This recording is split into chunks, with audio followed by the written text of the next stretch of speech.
Alô, alô, eu sou Vinícius Félix e essa é mais uma edição do podcast Telefonemas. Podcast de entrevista onde eu sempre ligo pra alguém para bater papo, trocar ideia, e o meu convidado de hoje é o Samuel Silva Borges. Ele é cientista político, doutorando em Sociologia pela UNB e fala sobre questões criminais, penais, políticas e econômicas no Cifra Oculta, seu canal de YouTube. Por aqui, a gente fala da história dele, sobre a importância da ciência política para evitar visões preconceituosas sobre o marxismo, por exemplo, além de detalhar a situação das prisões no Brasil. Por que se prende tanto? Quem que é preso no Brasil? Que política é essa? Uma conversa muito boa e importante aqui com o Samuel. Antes do papo, eu te lembro que o Telefonemas conta com seu compartilhamento nas redes sociais. É assim que a gente chega para mais ouvintes e a gente conta com a sua participação. Então escreve pra gente no Twitter, na hashtag Telefonemas, ou manda e-mail para telefonemaspodcast@gmail.com. Participa, que o Telefonemas também é um espaço do ouvinte. A gente quer te ouvir, certo? Então vamos pra conversa com vocês, Samuel Silva Borges.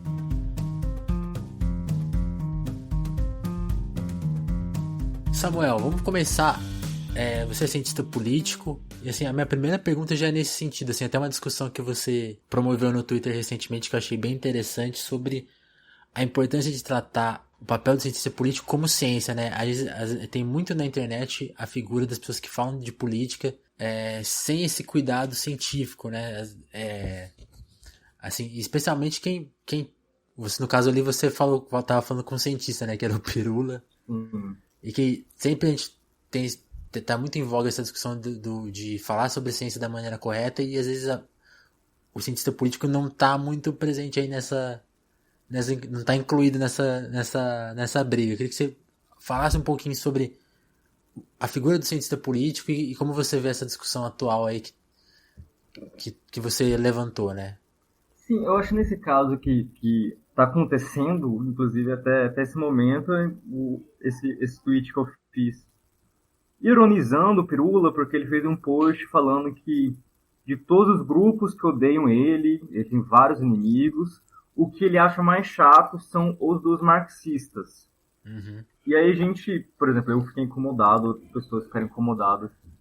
Outras pessoas que estão na mídia também, que também estão no YouTube, a Débora Baldin, o Jones Manuel, eu acho que a Sabrina não comentou nada, mas a Sabrina já corrigiu o Pirula por besteiras que ele já falou sobre marxistas, sobre o Lenin, sobre o Gramsci, acreditando em coisa da internet, né, declarações que são atribuídas a esses intelectuais e políticos do marxismo, em que ele não aplica o mesmo senso crítico que ele aplica quando ele está fazendo as pesquisas dele. E eu, tipo assim, eu respeito o Pirula, eu acompanho ele não de forma assídua, né, mas eu vejo alguns vídeos dele já tem vários anos, eu sei que ele é um cara inteligente, é um cara que tem senso crítico, mas quando ele vai falar sobre humanidades, ele não reconhece nenhum valor de... Aí varia, né? Porque ele fala que ele reconhece a importância, mas me parece uma coisa meio que da boca para fora, no sentido que em alguns momentos que ele vai argumentar, eu teria que ver qual o vídeo exatamente que ele afirmou isso, né? Mas ele falou que a psicologia, como as outras ciências humanas, elas são muito pautadas em argumentos de autoridade. Então, o que ele quer dizer é que é como se nas ciências humanas as pessoas fossem doutrinadas para seguir alguns autores, né? Então, você vai na psicologia, você vai, ser doutrinado pela vertente do Freud, pela vertente do Jung. Aí você vira um junguiano, você vira um freudiano. No caso da política, você vira um liberal, você vira um liberal progressista, você vira um desenvolvimentista, você vira um marxista, no sentido que parece que é como se escolhesse um time. Sim. É uma visão meio futebolística das ciências humanas, no sentido, você se identifica com um e aí você vai defender essa visão até o final. E também parece uma coisa que... reducionista, né? Reducionista, e lembra essa coisa do escola sem partido, né? Que as pessoas são doutrinadas pelos professores. Então, um estudante de graduação, ele não tem senso crítico, ele é incapaz de fazer uma leitura crítica dos textos, ele é incapaz de fazer um debate crítico com seus professores, caso os professores quisessem empurrar uma visão goela abaixo. e desconsidera todo um processo de formação de conhecimento que nas ciências humanas é extremamente plural e conflitante.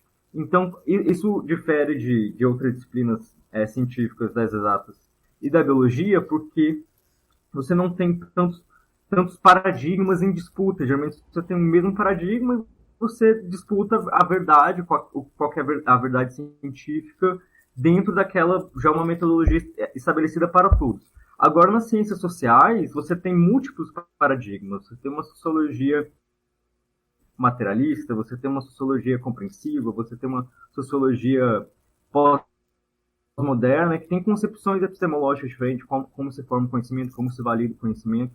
O conhecimento é relativo, em que sentido esse conhecimento é relativo. E é um debate bastante complexo. Da minha parte, eu acho curioso porque eu fui me identificar como marxista já no meu último ano da graduação. Então, a Ciência Política na UNB, que é onde eu me formei, é um curso de 4 anos. Eu fiz em 5 anos, porque eu entrei em 2012, inclusive, teve uma greve das federais que durou muito tempo, durou uns 4 meses. Em 2013, teve o junho de 2013, foi lá que eu comecei a me engajar politicamente, porque eu entrei na ciência política porque eu gostava muito de teoria política, eu já estudava filosofia no ensino médio, eu pensava até em mudar para filosofia. Durante a graduação, foi minha irmã, Sabrina, que me convenceu a não ir para filosofia. Mas eu gostava muito de filosofia moral, e eu estava estudando na época pacifismo, e já estava fazendo uma pesquisa sobre resistência pacífica de alguns indígenas na Colômbia, estava bem nessa pegada. Aí teve o junho de 2013, eu vi a repressão policial aos manifestantes, e eu fiquei muito sensibilizado, a galera gritando sem violência, e eu comecei a participar. Foi no processo de apanhar gratuitamente da polícia, ver a truculência da polícia, aula prática, ver como a mídia, ver como que a mídia mentia sobre o que acontecia, falava que na verdade os manifestantes tinham começado, a polícia foi tentar controlar, quando não foi isso. Isso que despertou um senso mais crítico para eu me preocupar mais com a política prática e não só ficar estudando filosofia moral a partir de Platão, Aristóteles, e, enfim, uma coisa mais descolada dos problemas reais do nosso momento, né?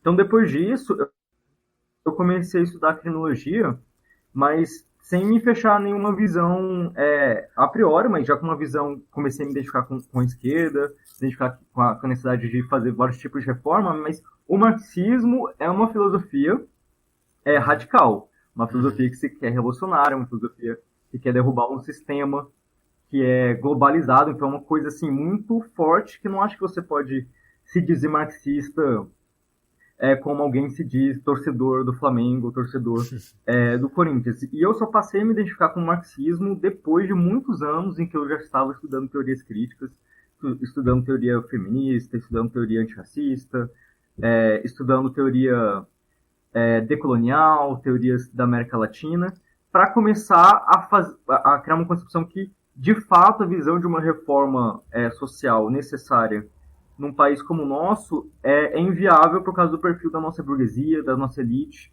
que ela não tolera esse tipo de reformismo, tanto que ela é capaz de derrubar por um golpe mesmo um governo como o da Dilma Rousseff, que estava implementando em 2015 e até a sua 2016, agenda, né? a sua agenda de ajuste fiscal, colocando um banqueiro do Bradesco como Joaquim Levy para cortar gastos da saúde, para cortar gastos da educação, cortar gastos de direitos trabalhistas. Então, assim, mesmo uma presidente de um partido de esquerda moderada que está governando com a direita, eles são capazes de golpear a fim de implementar uma agenda de ataques, de uma ofensa liberal da burguesia contra os trabalhadores, contra os gastos públicos, como a saúde e a educação pública, a fim de, enfim, aumentar a sua margem de lucros. Então, se trata de uma burguesia que não está a fim de uma conciliação de classes, a fim de uma paz social. Ela está disposta a ir para a guerra, às últimas instâncias, e fazer um processo completamente fraudulento contra um candidato à presidência, no caso do Lula, que também está plenamente, mas assim, absolutamente disposto a fazer uma conciliação com as elites, mas isso não é tolerado. Então, esse campo de esquerda moderada foi alijado do debate político, para mim, eu leio muito esse processo como uma questão didática para a gente perceber como o reformismo num país como o Brasil é inviável. E foi no meu último ano da graduação em que eu tive contato com uma teoria que eu ainda quero me especializar muito mais agora no doutorado, que é a teoria marxista da dependência. São de intelectuais que foram, que inclusive eram da UNB, que foram, se não me engano, eu acho que eles foram até convidados pelo Darcy Ribeiro quando a UNB foi criada, na época do governo João Goulart, e eles fizeram um grupo de estudos sobre o capital, etc. Eles começaram a tentar analisar a questão do capitalismo na especificidade da condição do Brasil. E depois do golpe, inclusive, foram exilados. Rui Mauro Marinho, que é o principal nome, foi para o Chile, depois foi para o México. E essas teorias acabaram sendo, de fato, esquecidas pela academia, né? Porque a academia, durante a ditadura militar, a academia brasileira durante a ditadura militar, foi aparelhada, ele expurgou o pensamento crítico, e depois com a reabertura democrática e o período neoliberal aí do Collor, o FHC não teve, de uma fato... recuperação, né? Essa recuperação começou a acontecer há uns 10 anos, ou menos que isso. E já está tendo outro tipo de ataque forte contra o pensamento crítico aí com escolas sem partido. Sim. E afins. Mas o que essa teoria da teoria marxista da dependência explica justamente isso. Em países dependentes, a burguesia tem outro perfil. Essa burguesia não está interessada em desenvolvimento nacional, em melhorar de fato as condições de vida da maioria da população, porque ela é uma burguesia associada às burguesias estrangeiras imperialistas. Então existe um acordo entre elites, em que a elite brasileira ela está satisfeita em liderar um país. Ela já está satisfeita num acordo ruim, né? É um acordo bom para elas, por causa que elas estão milionárias e bilionárias, gozando de tudo que compor a elite global possibilita, ainda que não sejam tão fortes quanto as burguesias dos países industrializados, as grandes potências. Mas para eles está ótimo. Mas eles estão muito bem. Só que para isso eles precisam manter o Brasil nessa situação de exportação de bens primários, enquanto a gente importa os bens industrializados, né? Esse acordo está sendo comemorado pelo Bolsonaro aí do Mercosul com a União Europeia vai nessa direção de um processo que a gente está vendo desde o governo Dilma, na verdade, né? A indústria perdendo cada vez mais fôlego e uma primarização mais forte ainda da economia brasileira. Mas eu falo isso porque eu acho importante, porque o governo Lula ele não rompeu com a dependência em nenhum momento, pelo contrário, ele inclusive conciliou demais junto com o agronegócio, com os latifundiários, porque o superciclo das commodities, que foi potencializado pelo crescimento de 2 dígitos da China na década passada, foi muito bom para a balança comercial brasileira e possibilitou uma certa facilidade para o jogo político que o Lula queria fazer, né? Que é um jogo de ganha-ganha. Então, depois que tem a crise de 2008, depois que a China tem um certo desaceleramento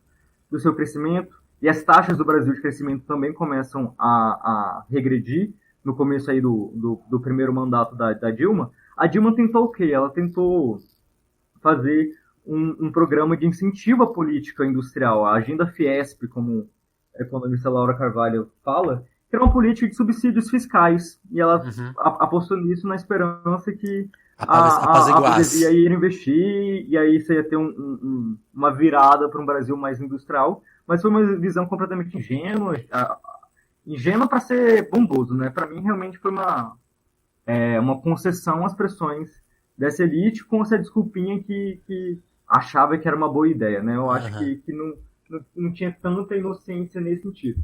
Mas isso demonstra qual que é o caráter dessa burguesia. A burguesia industrial brasileira, ela não é meramente industrial, ela também tem muito investimento nas finanças públicas, né? Então são rentistas também da dívida pública, também tem seus negócios, por exemplo, no ramo do agronegócio, elas não estão dispostas a serem burguesias competitivas no cenário internacional. Então a gente está fadado, com essa elite, a gente está fadado a essa situação de um país pobre e hiper desigual. Então é por isso que, não é porque eu tenho...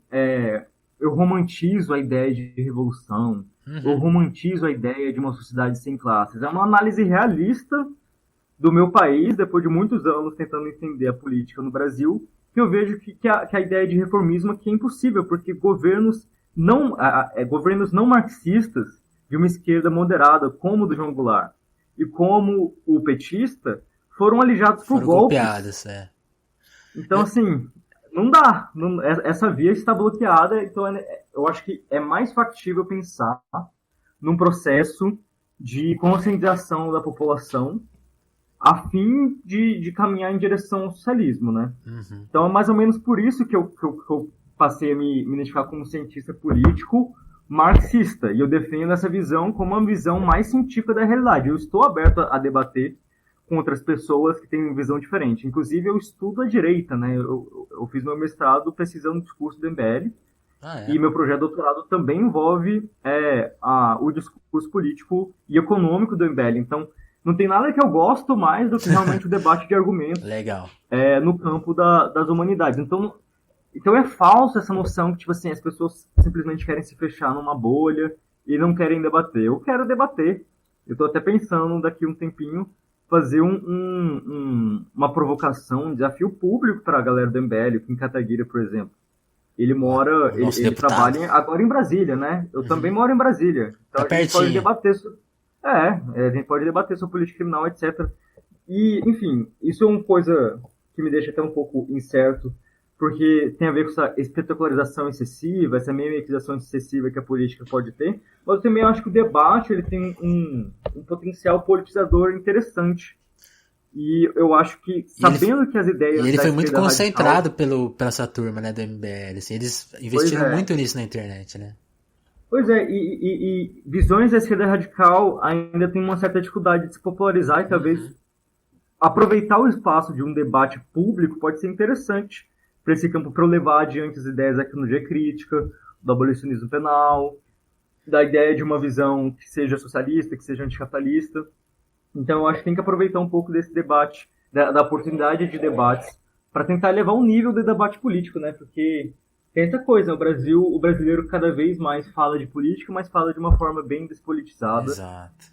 Uma forma muito personalista, uma coisa meio política, né?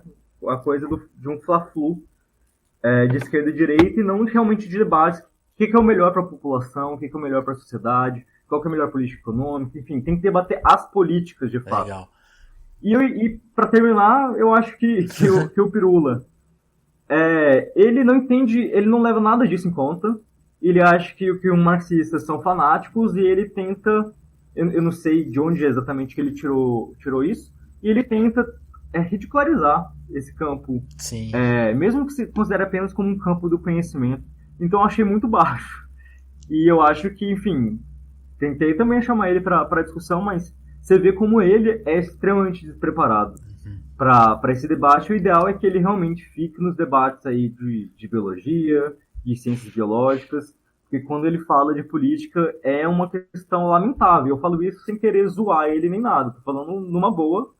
E eu também não quero fazer uma coisa que o Jones alertou muito, muito bem, que é a ideia do discurso do especialista. Interessante, eu ia te perguntar isso mesmo. Pessoa. Isso eu sou contra, até porque eu sou marxista, um dos autores que eu mais concordo com a teoria é do Antônio Gramsci, que é um cara preocupado justamente na politização da sociedade e na formação de intelectuais orgânicos que não sejam intelectuais tradicionais, que vêm das camadas mais privilegiadas. Por exemplo, eu venho de classe média. O ideal é sempre ter intelectuais que não dependam dessa formação chancelada pelas instituições da nossa sociedade burguesa, que sejam intelectuais que têm também a vivência do tipo de opressão ao qual eles vão politizar seus pares, e isso tem até um potencial mais interessante do que vir um cara meramente privilegiado tentar trazer uma espécie de verdade que veio a partir da sua pesquisa. É bom que se formem intelectuais que não passem por esse tipo de validação e estão lá organicamente vinculados às bases da comunidade. Então, de forma alguma, eu acho interessante você validar não só quem tem o diploma em ciência política vai poder falar sobre política no Brasil. Pelo contrário, isso é um elitismo muito, muito bizarro, saca? E pode até acontecer de parte do campo da esquerda. Então, quando você vê pessoas que acham que a população é muito idiota, é muito manipulada, é muito despreparada, e você meio que já alija ela do debate. e você quer falar por ela, enquanto a gente tem que falar com elas. Legal. E a gente tem que levar esse nível de consciência política É em uma conjunto. dificuldade Então, mesmo, eu acho né? que esse eu acho que é o papel que o intelectual, mesmo que venha das camadas mais privilegiadas, tem que ter com a sociedade.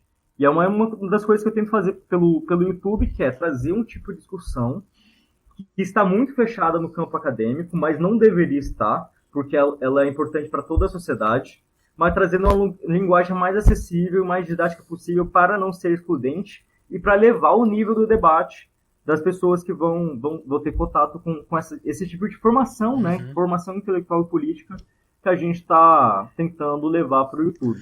Interessante, você levantou bastante questão. Eu acho que você está em Brasília, né? Eu queria saber, até voltando muito lá no começo da sua resposta, você teve na rua... Como que foi a experiência de rua aí? Porque em São Paulo teve a presença do MBL, mas você viu as suas serem tomadas, assim, por esse...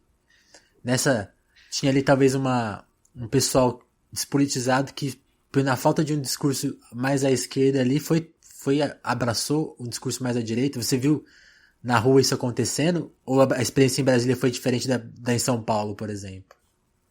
Cara, esse é um tema complexo que tem muitas variâncias regionais. Eu vou falar um pouco do que você viu.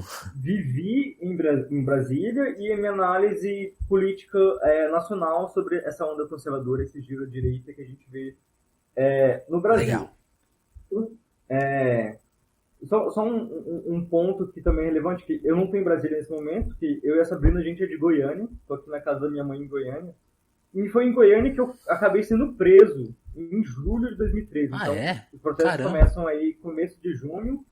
Então, eu estava em período letivo na UNB e eu fui para todos os protestos do começo de junho até o comecinho aí de julho, aí depois arrefeceu.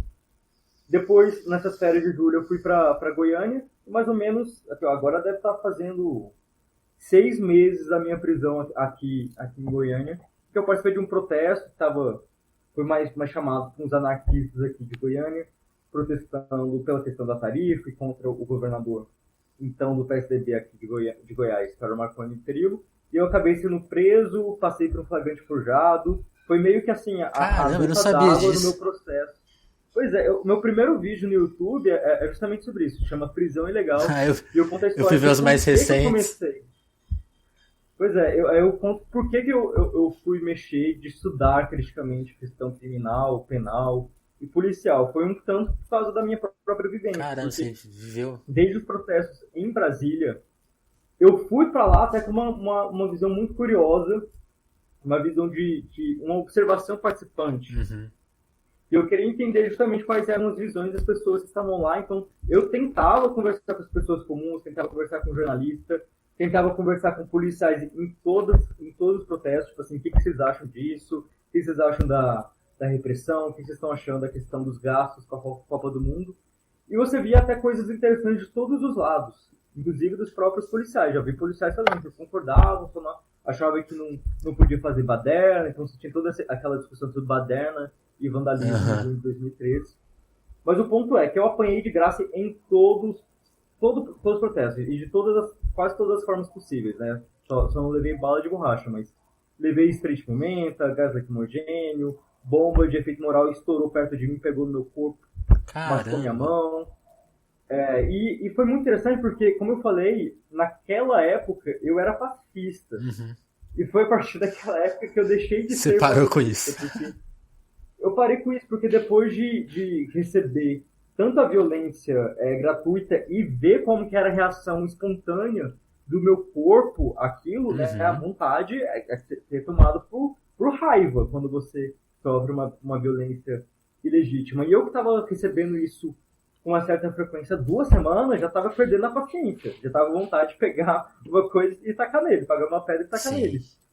E aí eu comecei a pensar, não, se eu que sou um cara de classe média, que nunca sofri com repressão cotidiana... Já sentiu isso? Do Estado Penal, já senti isso?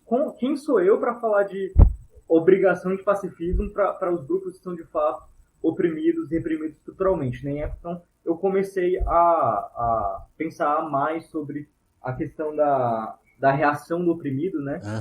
Então teve até uma frase que viralizou na época, que é: não confunda a violência do opressor com a reação do oprimido. E eu fui até ler mais sobre isso, né? Então você vê até que o Paulo Freire, que é um cara da pedagogia transformadora, era um cara que, em Pedagogia do Oprimido, ele fala como a violência do oprimido, se ele for para destruir o aparato, a estrutura de opressão, e não simplesmente inverter os polos, essa é uma violência que liberta até o opressor. Exato. Se ela não está, de fato, exterminando o indivíduo opressor, ela é uma violência que gera uma sociedade diferente, mais emancipatória, não só para ele, mas como para o opressor. O Che Guevara também fala algumas coisas parecidas, e fala uma coisa que eu também acho muito importante, que é a noção que os opressores e os exploradores, eles não são ingênuos.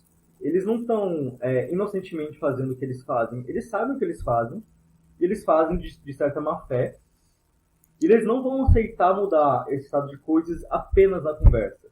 Nenhuma revolução, a própria revolução capitalista burguesa na Europa e nos Estados Unidos, não foi feita com flores. Para criar um novo mundo, é preciso eliminar as elites anteriores. Sim. Que fizeram, foi na guilhotina, né? Na França, etc. Na guilhotina, arrancando a cabeça da elite anterior. Então, assim, a gente precisa ter uma concepção sobre a violência política que não seja também moralista, que não seja idealista, que seja realista, né? Sim. E realisticamente, a violência faz parte também da política, e a gente não pode condenar todas as violências igualmente. Eu acho que a gente não pode banalizar a questão da violência, mas a gente tem que analisar a violência conforme os seus objetivos, de que forma que ela está sendo utilizada e para que fim. E analisar de forma mais racional e pragmática como se fala em violência na sociedade. Mas, enfim, o que eu vi em julho de 2013 foi uma polaridade gigantesca. Eu vi setores da esquerda organizada lá. Foi, acho, meu primeiro contato mais contundente com a esquerda radical. Então, você tinha PSOL, você tinha PSTU, marcando presença lá, mas você também tinha os famosos coxinhas. Você teve, isso eu consegui presenciar bem em Brasília, que foi, no começo, as principais bandeiras levantadas lá pelas pessoas que levavam cartazes era a questão da repressão policial e era a questão da Copa do Mundo. E aí os serviços públicos no Brasil no geral. Então falava sobre saúde, educação, padrão FIFA. Então era uma coisa, ao meu ver, à esquerda, porque estava contra a repressão injusta da polícia e estava pedindo mais investimentos em serviços públicos. Aí, enfim, a Globo tentou condenar esses protestos no começo, né? Tem a clássica questão lá do Arnaldo Jabor, que falou que esses vândalos, história que todo mundo conhece. E depois eles passaram a querer pautar o movimento, levando a PEC 33 e a PEC 37, que envolviam supostas... era para proteger os direitos de investigação, entre aspas, do Ministério Público, né? Então era uma pauta ali contra a corrupção que a Globo tentou atacar, e isso acabou de fato pegando. Isso entrou pelo menos nas ruas em Brasília, até onde eu sei, em outros lugares. Então você virou aquela coisa de 1 milhão de pautas, acabou de fato se diluindo em uma massa amorfa, heterogênea de demandas políticas. Agora, eu não vejo junho como sendo um marco ali da ascensão da direita. Eu vejo que foi um marco da crise de hegemonia, crise política do bloco liderado pelo PT. E você vê que como foi a resposta de petistas a esses protestos. Você teve a Dilma chamando a Força Nacional para fazer o reforço da segurança, condenando o vandalismo, era legal, porque ela ia na televisão condenar o vandalismo, não falava nada sobre a repressão policial que cegou pessoas, por exemplo, com bala de borracha no olho. Então, a postura do PT frente a junho de 2013, ao meu ver, foi uma posição de direita. Você tinha em São Paulo Haddad e Alckmin juntos, batendo no MPL e defendendo a atuação da polícia. Então, a atuação do PT ali não foi uma de aproveitar aquele momento para fazer olha, a população está pedindo serviços públicos, então a gente vai ter que aumentar os gastos. Quero que uma reforma tributária para taxar mais a elite, para poder financiar mais educação, mais saúde. Não fizeram isso, pelo contrário. E em 2014, quando a gente já estava num momento caminhando para a polarização mais forte entre esquerda e direita, e você teve lá as eleições com Dilma, com Eduardo Campos, que faleceu e depois entrou a Marina, e depois com o Aécio, a Dilma empregou uma retórica de esquerda durante as eleições. Bateu fortemente na Marina, como a pautada pelos banqueiros, por causa que ela tem uma ligação com a Setúbal, que é do Itaú. Uhum. Depois atacou o Aécio Neves, que ele ia acabar com todos os programas sociais, e que ela não ia atacar nenhum tipo de direito trabalhista, nem cavacatuça. E aí chega depois, em 2015, começo de 2015, ela já começa o estelionato eleitoral. Então eu vejo muito mais o estelionato eleitoral da Dilma em 2015 e até a própria resposta da Dilma a 2013 como os fatores que levaram mais a população a se desiludir com essa esquerda que chegou à presidência e apostar numa mudança. E a mudança, essa esquerda não foi uma esquerda radical. Até porque o pessoal não conseguiu. Eu sou um cara que também sou filiado ao pessoal desde 2015. Uhum. O pessoal abre mão de ser uma oposição ao PT um pouco mais combativa. E acaba, às vezes, realmente parecendo uma certa linha auxiliar, né? Uma esquerda mais contundente que a petista, mas ela evita fazer uma crítica mais forte ao petismo. E eu acho que é essencial fazer uma crítica mais forte ao petismo e disputando o sentimento de frustração ao sistema político e frustração ao governo do PT à esquerda. Como o pessoal não assumiu essa posição, eu acho que foi facilitado o processo de canalizar a frustração à direita. E aí você tem o MBL ganhando força, principalmente nesse começo aí do governo, do segundo governo Dilma, começo de 2015, essas novos grupos de direita, né, o Revoltados Online, que já foi a primeira faísca ali do processo que descambou no bolsonarismo, né, então uma direita hiperconservadora, hiperreacionária, e etc. Então, assim, eu não condeno junho de 2013 pelo golpe, pela ascensão da extrema-direita. Eu culpo muito mais a reação que foi feita. Os erros,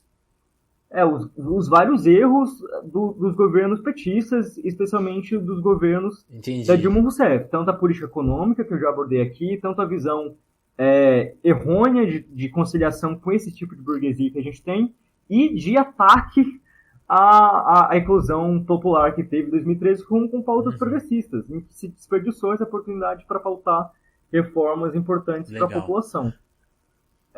Em termos gerais, é isso? O que mais? Não, acho que a gente conseguiu tratar tanto da sua visão pessoal, a sua experiência pessoal com as manifestações e a sua análise geral. Tanto que eu já queria puxar o outro assunto, que você relatou uma coisa que eu não sabia e que eu achei muito interessante, que foi a violência que você passou, a prisão injusta que você também passou e como isso influenciou na sua abordagem, né? No seu interesse em questões como... Até porque a minha próxima questão que eu queria abordar, relativa aos seus vídeos mais recentes, é desse massacre que a gente teve no Pará, dentro do sistema prisional. E você trata desses assuntos, né? Você pesquisa sobre esses assuntos. Eu achei muito legal que está diretamente relacionado a uma experiência pessoal, mas aí vai dar no seu estudo, né? Eu queria que você, assim como essas duas análises que você fez mais longas sobre junho e sobre a sua reflexão política que dá no seu início de estudo, queria que você falasse um pouco da sua reflexão sobre o sistema prisional. Assim, vamos tentar trazer alguns pontos que até você aborda no vídeo de maneira mais completa, mas vamos tentar aqui desenvolver também essa conversa, porque a questão do massacre, acho que tá um ponto que eu achei muito interessante que você trouxe, que é assim, você comenta sobre os ciclos, né, que acontecem justamente por causa de todo o sistema, tanto o prisional quanto o social. Então você tem o ciclo de guerra no Rio, o ciclo aqui em São Paulo que foi numa hegemonia de uma facção, exato. E a gente isso no Nordeste você identifica como o mesmo ciclo acontecendo, né? Vamos dar uma geral nesses temas. Vamos. Olha, primeiramente eu vou falar que eu não sou especialista em facções, mas eu estudei especialistas. No caso, os principais que eu estudei são professores aí se não me engano, os dois são da USP. Um é o Bruno Paes Manso e outro é a Camila Dias. A Camila Dias Camila Dias fez o doutorado dela sobre o PCC, então todo o histórico do PCC em São Paulo. E o Bruno Paes Manso, ele, se não me engano, ele é acadêmico de jornalismo, mas ele se especializou na questão dos homicídios no país. Eles lançaram um livro ano passado que chama A Guerra, que é justamente sobre a guerra que começou a acontecer em 2017 entre um bloco de facções liderado pelo PCC, outro bloco de facções liderado pelo Comando Vermelho, que é muito interessante você ver como elas são territorializadas no Nordeste e no Norte. Você vê como o Rio de Janeiro, onde está o Comando Vermelho, o principal lugar do Comando Vermelho, onde São Paulo, onde está o principal lugar do PCC, a violência não fica concentrada ali. Eles acabam que terceirizam essa violência para presídios distantes. Mas eles estão disputando aí fatias do mercado ilegal das drogas. E o que você tem é um discurso em que o PCC tem uma visão muito empresarial do crime organizado. E por isso que, inclusive, ela institucionalizou uma paz social em São Paulo, porque a violência gera muita mídia, gera muito, pode fomentar ataques do governo. Isso é ruim para os negócios, isso afeta os lucros deles. Então é melhor resolver as coisas na base de suborno das autoridades e evitando ao máximo a violência. Então ainda existe uma violência reguladora, mas ela foi extremamente minimizada da década de 90 para os anos 2000. Enquanto nos outros estados você nunca teve esse grau de hegemonização de nenhuma facção. Mas o PCC, depois de hegemonizar em São Paulo, ele tentou se nacionalizar. E as outras facções que já existiam veem isso como certo, quase como um imperialismo do PCC, que eles querem impor seu estilo de gestão prisional, seu estilo de negócio, tudo como eles querem. Isso gera vários conflitos. Interessante. Então você tem várias facções que passaram a resistir a esse processo e os conflitos começaram por aí. Em um presídio, um cara matou alguém do PCC, aí depois alguém do PCC matou em retaliação. Fica num ciclo de vinganças que é facilitado pelo quê? Pelo modelo de política penal que os governos brasileiros adotam. Inclusive, não posso deixar de pontuar, nos governos petistas, porque Lula e Dilma não fizeram nenhuma reforma prisional. Pelo contrário, a maior contribuição que eles deram à política criminal foi negativa.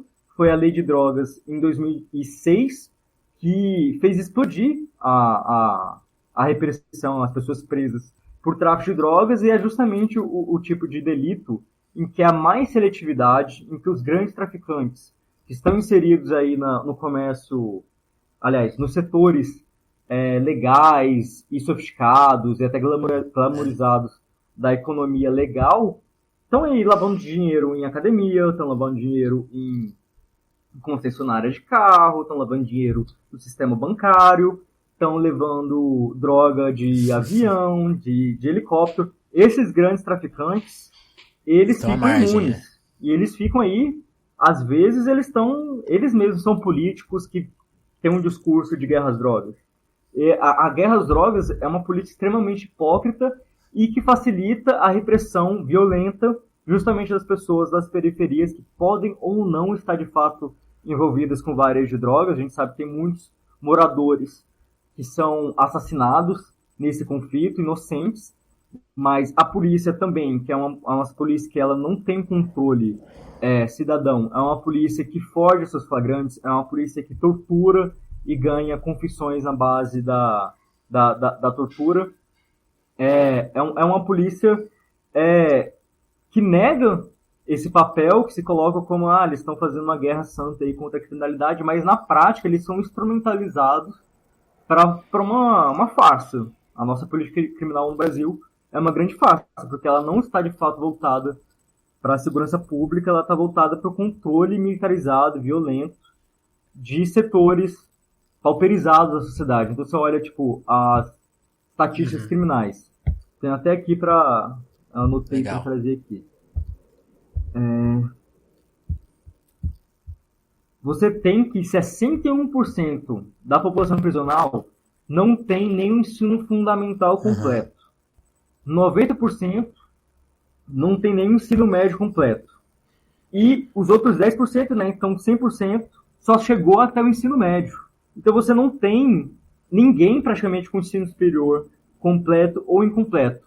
Por que isso acontece? É por causa que as pessoas que depois de um diploma, elas imediatamente param de cometer qualquer delito? Acho que não, né? Ou é porque existe uma seletividade penal que afeta sobretudo aqueles que são mais vulneráveis, que estão fora do mercado de trabalho, que não têm nem escolaridade, que são incapazes de obter um advogado, de pagar um advogado, então ficam na mão de defensores públicos extremamente sobrecarregados. Uhum. Isso afeta a qualidade da sua defesa. E o judiciário também tem zero sensibilidade com os problemas reais, problemas sociais reais do Brasil, e tem uma visão punitivista, e quando chega lá as pessoas vistas como traficantes, vistas como assaltantes, mesmo que elas venham de uma situação de hiper vulnerabilidade socioeconômica, eles vão tratar de forma muito punitivista e vão condenar essas pessoas, e a gente chega a um cenário de que a gente tem, olha, é até meio triste estudar esse tema, porque o Brasil nem se dá o trabalho de produzir dados confiáveis e com frequências. Você tem, inclusive, choques entre os dados do Judiciário, através do Conselho Nacional de Justiça, o CNJ, e os dados do DEPEN, que é vinculado ao Ministério da Justiça. Entendi. Então, eles não sabem, a gente não sabe exatamente quais são os números prisionais no Brasil. Quantas pessoas estão presas, de que forma, a gente não tem isso, porque o modelo de prisão no Brasil é de um prisão depósito. É para jogar as pessoas lá dentro, superlota, trata de forma desumana, trata com tortura, e é isso porque a gente está retribuindo o mal com o mal. Então a gente não quer saber de ressocialização, a gente não quer saber de boas condições de vivência dentro dos presídios. A questão é realmente torturar. A política do Brasil é uma política de tortura. E ela é denunciada há muitos, muitos anos pela ONU, por exemplo, e ela nada faz. E o PT também nada fez em relação a isso. Isso também não tem nenhum efeito positivo em relação à violência criminal. Uhum. E a taxa de homicídio no Brasil. Porque, de fato, a gente tem muito crime no Brasil. Ninguém julga isso. Consciência pode negar isso. Ninguém desmente isso, quer dizer. Mas a política não está voltada para, por exemplo, a redução dos homicídios. A política no Brasil está voltada à guerra às drogas. Essa é a política policial no Brasil. Vamos entrar na periferia, vamos tentar aprender drogas com gangues. E vamos aprender drogas de varejista. Vira e mexe para esses casos assim que a polícia prendeu alguém que estava vendendo brigadeiro de maconha. Como se fosse uma coisa assim útil para a segurança. Como se a gente não tivesse que investir em inteligência policial. Se você quer combater o crime organizado, seja qual seja, né? Tráfico de pessoas, se você quer combater o tráfico de armas, o tráfico de drogas, você precisa investir em inteligência. E o que você tem nos últimos anos são os estados, que são os responsáveis de fato pela política policial, eles estão investindo cada vez menos na inteligência, no aparato de inteligência da polícia civil, e mais a polícia militarizada, a polícia ostensiva, a polícia truculenta, porque é isso que, por exemplo, os programas policiais que tratam de segurança pública acabam, que é uma força aí de ideologização, né, da população, de propaganda, de como é que se combate a criminalidade. Os programas ensinam que se combate a criminalidade com polícia sendo violenta contra a bandidagem. E não com uma política social, uma política de emprego, uma política de bem-estar social, uma política penal que vise educar e dar oportunidades de inserção no mercado de trabalho para essas pessoas. Nada disso. A visão é que o problema do bandido é que essas pessoas não têm Jesus no coração, e elas são pessoas más, e elas querem estuprar, elas querem matar, elas querem o latrocínio, elas querem infestar a sociedade brasileira de drogas e com isso corromper e degenerar toda a sociedade. Vem até com discursos, às vezes, moralistas dos fundamentalistas religiosos, e a solução é uma guerra santa. A guerra às drogas é praticamente uma guerra santa contra o mal. E por isso que ela se legitima perante a sociedade, mesmo que ela traga resultados ruins, né? pífios, há 20 né? anos, 30 anos. Só aumenta. O problema é esse, tipo assim, não é só que ela é ineficaz, ela tem uma eficácia invertida, porque ela promove uma violência racista e elitista, ao mesmo tempo que ela gera condições nos presídios para barbáries, como está acontecendo nos presídios desde 2017, né? Então são vários massacres de muitas pessoas que estão acontecendo desde 2017 para cá. Começo do ano teve aquele caos no Ceará, agora tem esse caos no Pará, já teve problemas 2 vezes no Amazonas. Então, assim, em Goiás também tá tendo muito problema. E a política do Estado para isso, para as rebeliões, é o quê? Mais tortura. Mais Manda repressão. grupos de intervenção lá para reprimir a galera de forma bárbara. E parece que o Estado não tem nenhuma responsabilidade, né? A culpa é dos presos. Os presos são os animais, os presos são umas bestas violentas que se decapitam. Então, é normal que eles fiquem se matando, é normal que eles sejam hiperviolentos, e o Estado e a gestão estadual, a gestão federal, não tem nada a ver com isso. Então, por exemplo, no caso do lado de Altamira, a gente tem que lá, o presídio tem 343 presos com capacidade de 163. Então, superlotação de mais de 200%. Que é bem comum no Brasil, né? Essa é a média. Então, eu estava falando dos dados. O último dado do DEPEN é de 2017, referente a dados de 2016. Segundo esse Infopen, você tinha 726 mil pessoas presas. Hoje em dia já deve estar 800 e tantas, 850 mil por aí. E a taxa de superlotação média era de 200%, 197%. Ou seja, essa taxa está maior hoje. Essa taxa provavelmente deve estar 200 e alguma coisa, 200 e alguns por cento. Não dá para estimar exatamente, pela falta mas de provavelmente já está acima dos 200%. Com alguns presídios chegando a quase 500%. Nossa. Então é importante a gente conscientizar as pessoas sobre o que é isso, né? Porque a gente fala números e as pessoas não param para pensar que numa cela números, né? Tem capacidade para 15 pessoas, tem mais de 30. E aí você não tem condições de higiene mínima, você pensa viver numa situação dessa, meses e meses, anos e anos. A pessoa, a personalidade, a psique, é destruída, o comportamento dos indivíduos são completamente destruídas, deterioradas, e aquilo vira um mundo em si, e é o mundo do crime, e é um mundo em que a superlotação favorece a proliferação das facções, até porque as facções vão entrar com algum tipo de proteção material para os presos. Eu sempre falo que quando o Comando Vermelho surgiu na Ilha Grande, no Rio de Janeiro, na década de 80, ele surgiu com uma força praticamente de emancipação dos presos, que sofriam torturas na mão dos agentes penitenciários, aquela era a época da ditadura ainda, bom se lembrar, e também sofriam na mão de facções perversas. A facção que era hegemônica na Ilha Grande, antes do Comando Vermelho, chamava Jacarezinho, e era o nome de jacaré porque eles comiam todo mundo, porque eles estupravam os presos. Nossa. Então, teve um ataque do Comando Vermelho, assim, que ele surgiu, para matar essas pessoas e para acabar com os estupros dos presídios. Para você falar que os presos são uma categoria social oprimida em conjunto pelo Estado, que criminoso é o Estado, e os presos têm que se unir a favor da proteção dos seus direitos e da sua dignidade.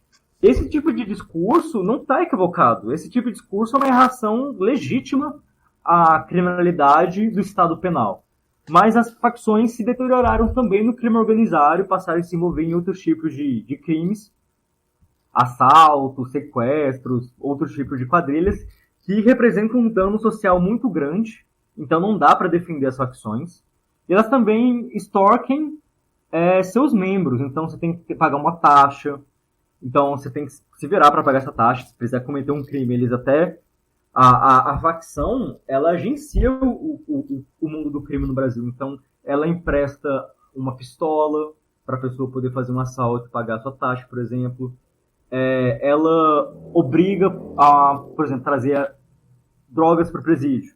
Então, um membro da facção vai ter que pedir para sua esposa, para sua filha, para sua mãe tentar trazer um presídio para trazer uma droga para o presídio. Sim. Até o encarceramento de mulheres aumentou muito nessa questão, né? Do tráfico, principalmente. 62% das mulheres presas são mulheres presas por tráfico de drogas. E é sempre bom, de novo, ver essas questões das estatísticas criminais para a gente ver quais são as prioridades do país, né? No caso dos homens, a gente tem mais pessoas presas por furto do que por homicídio. Isso não faz sentido, porque furto é um crime não violento e homicídio que está tirando a vida das pessoas. Então a prioridade seria cuidar do caso dos homicídios. E tráfico de drogas é o crime mais criminalizado para todo mundo. Juntando os dois, dá 28% da população prisional. É o recordista. No caso dos homens, são 26%. Assalto também são 26%, então os dois estão empatados. Em terceiro lugar vem o furto, com 11%. Em quarto lugar vem os homicídios, com 10%. Se resta alguma dúvida que a vida não é a prioridade, né? A prioridade é punir, reprimir preto e pobre por crimes cometidos pelos grupos subalternos num país pobre, hiper desigual, que não tem nem emprego. Tá? Com uma massa gigantesca de desemprego. Então, assim, querem o quê? Os governantes querem o quê? Querem não ter nenhum tipo de política social e achar que não vai ter criminalidade. E acho que superlotação também não vai ter nenhuma consequência negativa. Tipo, não faz nenhum sentido a política criminal que eles dizem que segue e que seriam, em tese, eficientes, né? Porque a gente tem uma barbárie e está pautada na questão dos presídios. Então, de novo, a questão lá em Altamira são mais de 200% de superlotação prisional, com 33 agentes penitenciários. Nossa. Então tem agentes penitenciários completamente sobrecarregados, incapazes de gerir o presídio. Então quem é que gera o presídio? São as facções. E as facções estão em conflitos porque elas estão tretando por dinheiro. Porque elas querem disputar quais são as rotas do tráfico, quais são os locais de venda. É o que você relatou, né? De um problema básico, surgiram outros, né? Porque se eles nascem para cuidar da questão, se essas facções nascem para gerenciar esse vácuo do Estado na questão prisional, depois elas vão gerar um segundo problema maior e enorme, que é dos próprios crimes que elas vão passar a cometer, né? E aí vira parece que um novelo, assim, um jogo que não dá mais para reverter, né? E aí, de novo, entra a questão da propaganda muito forte para aproveitar dessa confusão, né? Você sente isso? Sim. Você vê que o problema é que não há nenhum tipo de conscientização da população, e a mídia tem muito papel nisso. Conscientização da população que esse modelo é um fracasso para a segurança pública. E tem gente que fala, por exemplo, assim, o Bolsonaro foi eleito porque ele veio com um discurso forte da segurança pública. Eu não sei se foi bem assim, porque, por exemplo, Ciro Gomes também falou bastante de segurança pública, uma visão até um pouco assim de lei da ordem, que vai pagar melhor a polícia, combater as facções. Pois é, veio com um discurso assim, tentou fazer um misto de um discurso mais conservador com um discurso mais progressista, que é o combate ao crime organizado, então, enquanto garante os direitos da juventude. Não sei exatamente como isso acontece. Então, vai ser feito, como isso acontece. Mas eu acho que, de fato, a gente precisa ter uma agenda, um programa político para a segurança pública que não seja meramente pautado apenas no que pode ser entendido como passar a mão na cabeça de bandido, porque esse é o discurso da direita, né? Que a esquerda acha que todo bandido é vítima da sociedade, quer passar a mão na cabeça dele, quer resolver isso com flores. Não é bem assim. O que a gente quer, por exemplo, investimento na inteligência policial, é uma estratégia bem montada para resolver o problema dos homicídios. A gente sabe que, em outras palavras, prender o bandido certo, né? Em uma linguagem mais coloquial, eu acho que dá para dizer isso, né? Mas não é o bandido certo, quais são os crimes que a gente quer especialmente melhor é isso. Quem é o criminoso da história? É verdade, melhor que eu falei. O que a gente faz? A gente combate o tráfico de drogas, que só serve para garantir racismo, elitismo de classe e lucros de um bando de traficante branco e rico. Ou você quer, por exemplo, combater o tráfico de armas e regular bem a questão do acesso às armas no Brasil, porque se sabe que a proliferação das armas no Brasil, que cresceu muito da década de 80 até a época do Estatuto de Armamento, começou a regredir, veio em conjunto com o crescimento exponencial da violência no Brasil, porque facilita a entrada de armas no mercado negro, né, chamado mercado negro das armas. Quanto mais armas na sociedade, menor o preço das armas no mercado negro, mais fácil é, por exemplo, você assaltar alguém, se a pessoa tem arma, você leva a arma junto. Então você tem todo um processo de cada vez mais armas entrando para o chamado crime organizado desde a década de 80. O Estatuto de Armamento começou a desacelerar esse processo, inclusive o crescimento dos homicídios no Brasil reduziu. Então é mentira quando falam que o Estatuto de Armamento foi um fracasso. ela não foi um sucesso absoluto. Até porque ela não foi levada às suas últimas Mas deu consequências. uma boa ajuda, é. O que seriam as últimas consequências? É ter uma política policial de apreensão de armas. O que a gente tem, isso não existe no Brasil. O que a gente tem é uma política policial de apreensão de drogas. Interessante. Então os policiais têm metas a cumprir de apreensão de drogas e de prisões por tráfico de drogas. Então se você invertesse isso para a questão das armas, você já teria uma política muito mais eficaz para a prevenção criminal. Por causa que as pessoas vão ter muito mais dificuldade de assaltar, o crime organizado vai ter muito mais dificuldade de assaltar as pessoas sem arma de fogo, né? Com arma branca é muito mais difícil. Então você tira o poder letal, você dá um desestímulo também a crimes patrimoniais. E outra coisa, taxa de elucidação de homicídios. No Brasil é menos de 10%. Em países como o Japão, eu acho que é 90%. Nossa. Países do primeiro mundo são muito superiores. E isso vem por onde? Uma priorização política que é dada politicamente pelos governos para repressão de mais, investigação de menos. E no Brasil, exatamente. Então, a gente pode ter uma visão de repressão. Eu não acho certo a gente apresentar, não, a gente simplesmente vai pautar desencarceramento e política social. E assim o crime vai se reduzir rapidamente. Não é bem assim, gente. A gente precisa investir nessa linha para, por exemplo, acabar com esse estímulo à criminalidade. O hiperencarceramento, a política de encarceramento em massa dá, que prolifera as facções, esses problemas que a gente já relatou aqui. Mas a gente também tem que ter uma política de curto prazo para tentar lidar com a questão da violência. E a gente faz isso atacando a questão dos homicídios, atacando a questão das armas, sobretudo. E, enfim, você vai ter que ter um programa de metas para resolver essa questão. E se tem uma coisa, vou até fazer uma crítica no próprio campo. Porque na sociologia tem um campo da segurança pública. E muitas pessoas nesse campo, que de marxista não tem nada, na verdade são antimarxistas, são liberais, mas são liberais reformistas, eles acham que o problema da segurança pública no Brasil é a falta de gestão. Porque a polícia e os governos, as burocracias, não têm pesquisa, não têm métodos, não têm controle de dados, não têm planejamento estratégico. Isso é verdade, porém, isso não é um acaso. Isso é feito justamente para se manter a política como ela está, com repressão burra e hiperviolência dos pobres. Então, isso quer dizer que não vale só apelar à legislação, né? Só o que está... Esse apego que você comenta? Eu acho que... O que eu quero dizer é que eu acho que tem muita gente na academia que tem uma visão muito ingênua desse processo.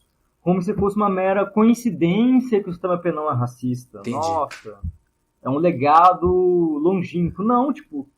Tem uma má-fé envolvida no sentido que o controle do crime, tal como ele existe no Brasil, ele é funcional para o controle social útil às elites. Elites que podem ou não, inclusive, estar vinculadas com o crime organizado. Então, para a elite que está no crime organizado, é uma perfeição, porque elas garantem a sua impunidade e imunidade, porque o Estado tenta combater o crime sem inteligência, sem gestão, na base da truculência e do enriquecimento que atingem esse perfil que eu falei. Pessoas que não têm ensino fundamental. 60% não tem ensino fundamental. 90% não tem ensino médio. Maioria negra, maioria extremamente pobre. Então, para eles é muito bom. Então, eles querem que você não tenha isso.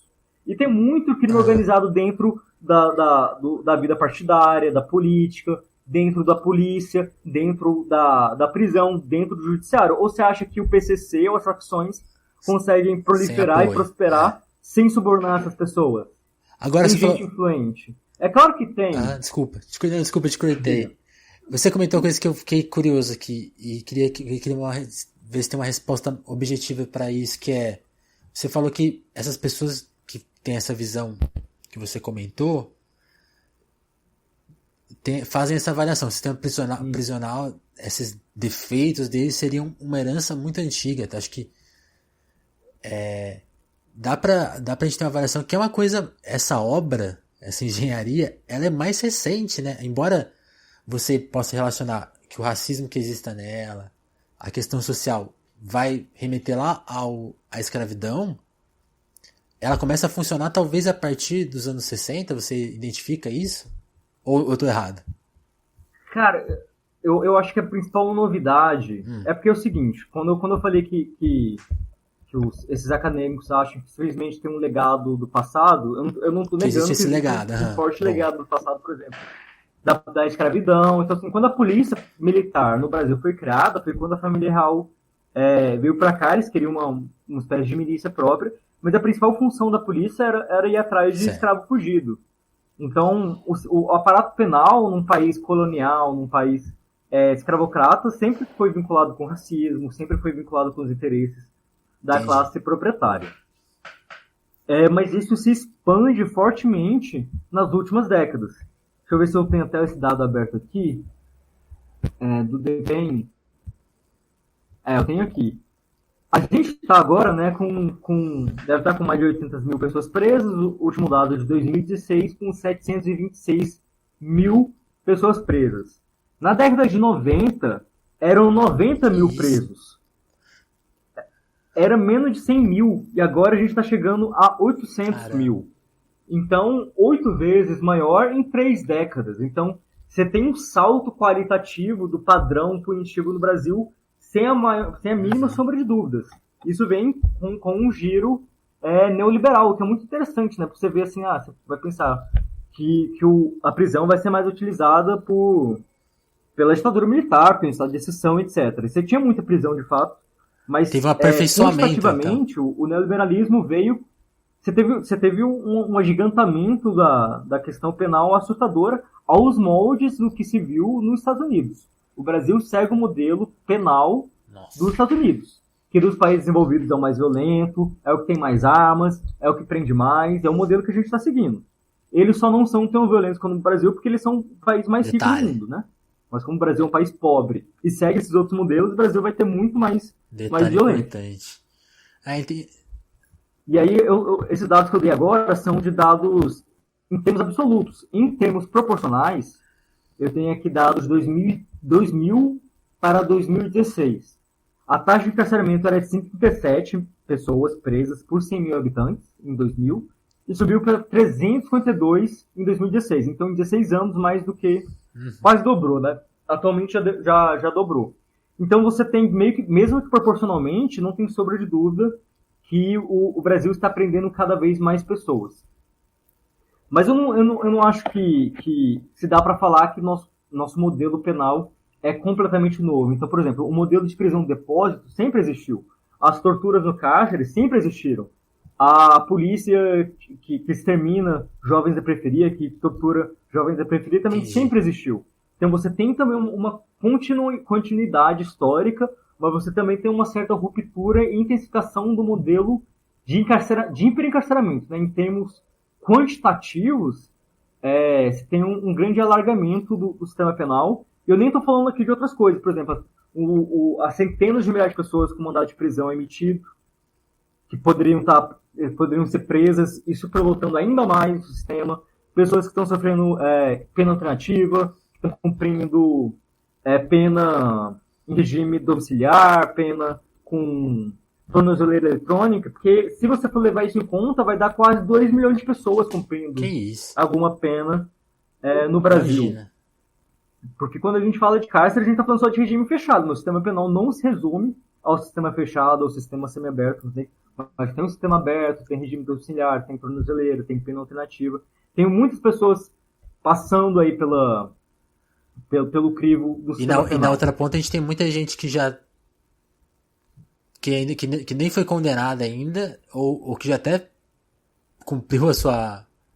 40%, cara. 40% das pessoas presas em regime fechado não passaram por condenação em primeira instância, sendo que a presunção de inocência está na nossa Constituição.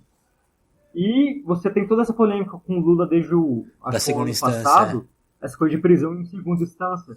Cara, em tese, tá muito claro lá na Constituição.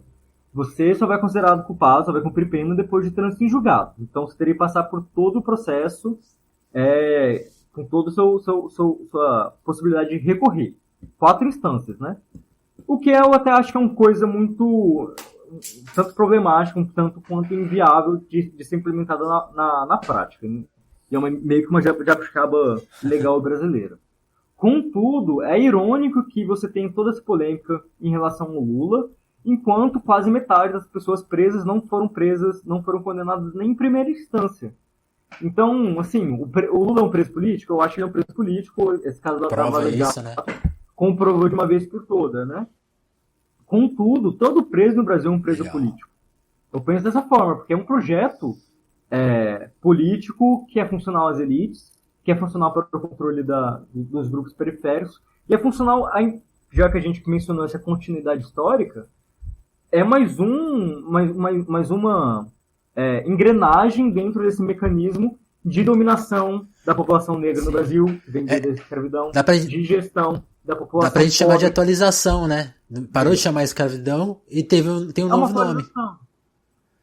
Um novo processo, inclusive, e tudo mais. Então, o que eu acho mais perverso nessa pauta de segurança pública é porque, assim, se trata de uma questão extremamente complicada e delicada, e todos nós queremos mais segurança, todos nós queremos menos crimes, todos nós queremos menos violência. E o que você tem é que as autoridades e as elites econômicas estão satisfeitas com um modelo que eles sabem que é ineficaz para atingir esse objetivo declarado, enquanto cumpre objetivos não declarados, que é esse controle racista e elitista de classe. Então, é uma perversão social gigantesca e a sociedade precisa ser conscientizada em relação a isso.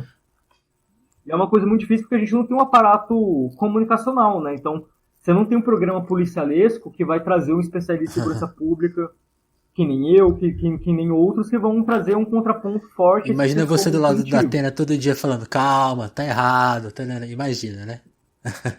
Cara, se a gente tivesse pluralismo, porque a democracia burguesa fala que tem pluralismo, né? Então, tem porcaria, você tem um monopólio de visões neoliberais e neoconservadoras. É isso que a gente tem no aparato comunicacional de massa.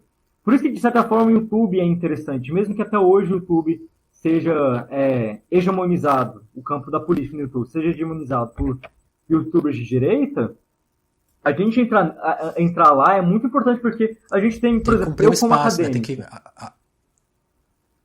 eu ocupo um espaço e alcanço pessoas que eu não alcanço pela academia. E eu faço essa crítica à academia. Os acadêmicos ficam lá fazendo a crítica da sociedade, mas não se engajam em um movimento social, não se preocupam em disseminar, de atuar como quase que propagandistas da própria pesquisa, que é uma coisa que eu faço, né? Essas coisas que eu estou falando aqui estão na minha pesquisa acadêmica, com todo o rigor que eu sou cobrado que eu produza, porque eu estou num programa nota 7 da CAPES, que é o top de todos. Então, assim, meu orientador me cobra super para que eu não faça uma ciência social que seja meramente militante e sem rigor. Então, eu meio que cobro duplamente, né? Para fazer um trabalho militante e para fazer com o maior rigor possível. Mas eu também não quero publicar as coisas apenas para os meus pares, porque a gente fica meio que pregando para convertido, ficando preso em uma bolha acadêmica progressista, enquanto a gente precisa comunicar com a população que está sendo intoxicada ideologicamente todos os dias pelas emissoras de televisão, por fake news na internet, por youtubers de direita, com discursos que são falsos, estão incorretos e são perversos. Então, eu acho que é uma obrigação que pessoas como eu têm que levar em conta, que a gente não pode ser meramente um intelectual fechado nesse ambiente, até porque as próprias universidades estão indo por pau, né? Eu fico puto da vida por causa que eu acabei de ir para um congresso em Florianópolis, da Sociedade Brasileira de Sociologia, e eu acho que os acadêmicos da sociologia estão alienados da realidade brasileira.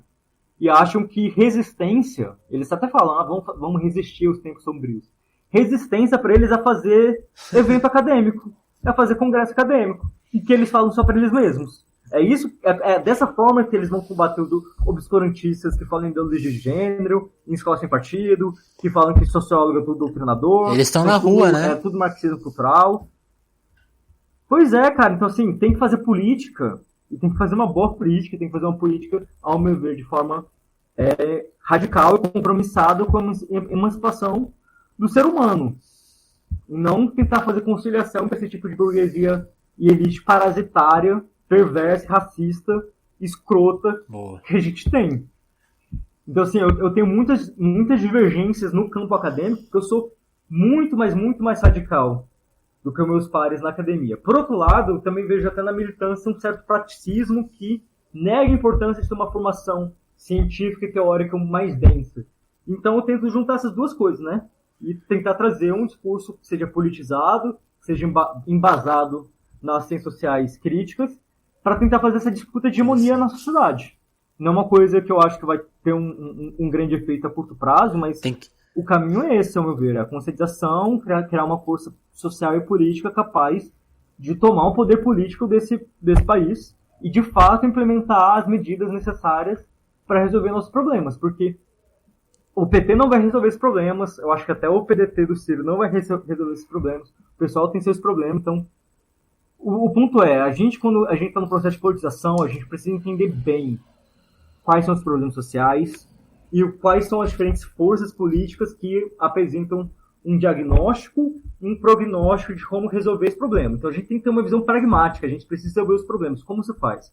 A gente tem uma disputa de análises, uma disputa de propostas. Então a gente tem que se alfabetizar desse debate e tomar uma posição e gerar cada vez mais um elevado nível de politização social sobre essa temática. Para a gente não ficar preso nesse fla-flu que a gente começou a falar, né? Essa despolitização disfarçada de politização. Samuel, eu tinha até mais perguntas para fazer. A gente já falou bastante, né? Uma hora e meia. A gente estourou um pouco o tempo, então eu quero te agradecer. Já fica aqui o convite pra gente voltar a conversar mais pra frente sobre outras questões. Eu tinha perguntas aqui pra se aprofundar na questão da guerra às drogas, falar um pouquinho do histórico, falar de... até... Eu vou sugerir, pessoal, vá ver os vídeos do Samuel. Quem quiser se aprofundar...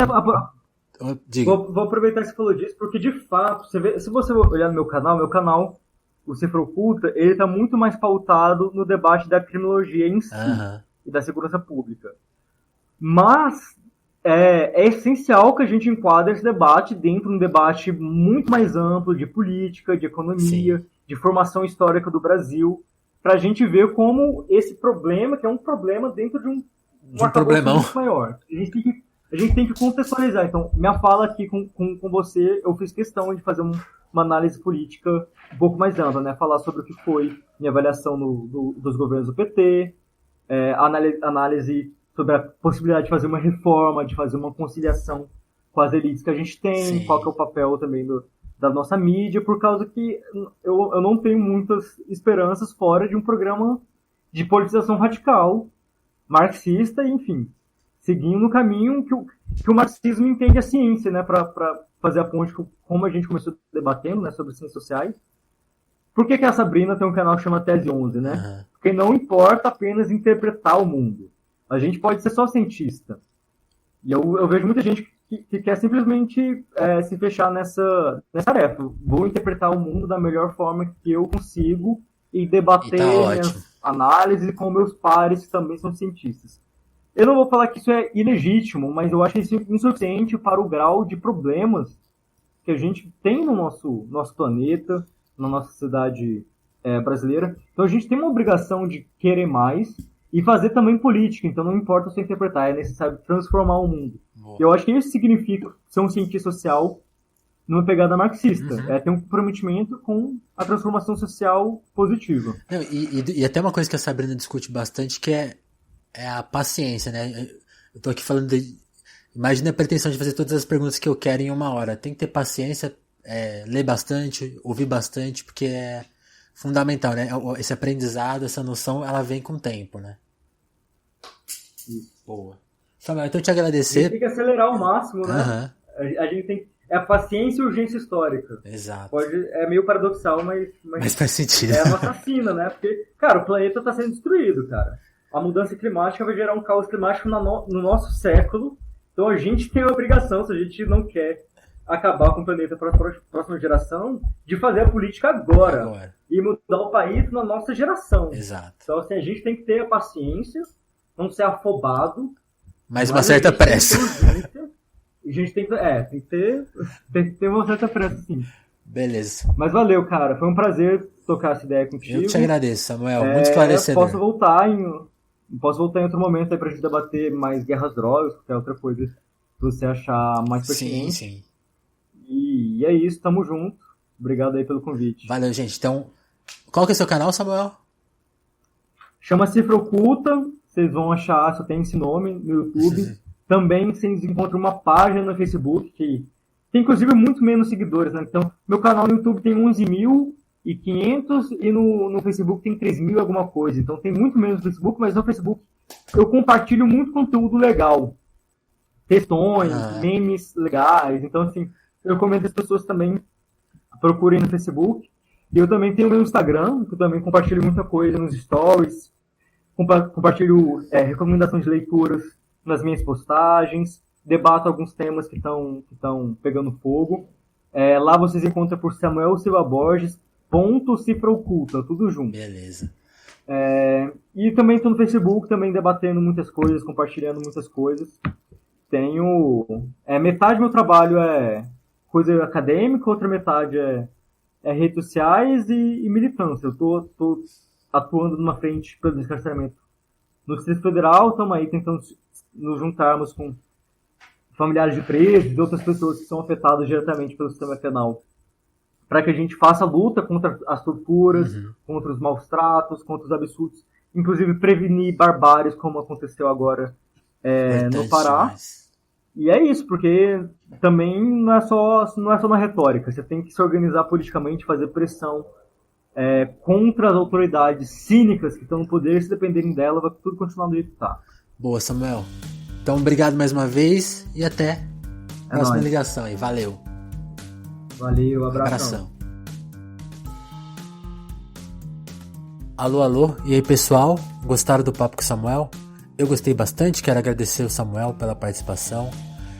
Ele me falou que foi a primeira entrevista dele, assim, primeira entrevista formal. E bem legal isso, até acho que explica um pouco do formato dessa entrevista. Eu deixei o Samuel falar bastante, falar tudo que ele queria falar. As respostas estão bem longas. Muito legal dar esse espaço para uma pessoa que sabe tanto quanto o Samuel sabe e sabe falar bem. Gostei bastante. Muito obrigado mais uma vez, Samuel. E convidar todo mundo que ouve o Telefonemas para participar aqui do podcast, tá? Seja compartilhando nas redes o nosso link para a gente chegar para mais ouvintes, ou seja com a participação. Então escreve para a gente no Twitter, na hashtag Telefonemas, ou manda e-mail para telefonemaspodcast@gmail.com, certo? Então, um abraço e até a próxima edição do Telefonemas.